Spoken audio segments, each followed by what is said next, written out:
ঋণে ডুবে থাকার চেয়েও লোডশেডিংয়ের কষ্ট সহ্য করা ভালো, বলেছেন বিদ্যুৎ মন্ত্রী। আসলে এটা কি কোনো সমাধান? ধরেন আমরা আমরা লোডশেডিং সহ্য করে নিলাম, সাধারণ জনগণ, কিন্তু এটা কি কোনো সমাধান দিবে? কি সমাধান দিবে? আপনি যদি ব্যবসায় যদি না করতে পারেন, ব্যবসায় যদি লাভ না করতে পারেন, তাহলে আপনি কিভাবে পুঁজি উঠাইবেন?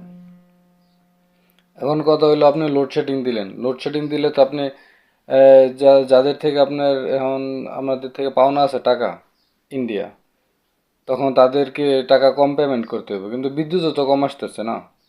তো বিদ্যুৎ যদি কম আসে, আপনার লাভের অংশ তো কম, তাহলে আপনি টাকাগুলো পরিশোধ করবেন কোন জায়গার থেকে? এটা হলো সাধারণ মানুষের প্রশ্ন। আর সব থেকে বড় কথা হলো, সাধারণ মানুষকে বিদ্যুৎ বিল বকেয়া আছে, আর আপনার মিটার বিল, এই বিল, সেই বিল, ট্যাক্স, অমুক তুমুক, ভাড়া, এই সেই দিয়া বিভিন্ন টাকা নেন। এই টাকাগুলো যায় কোথায়?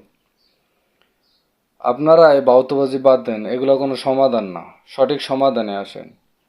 লোডশেডিং কোনো সমাধান না।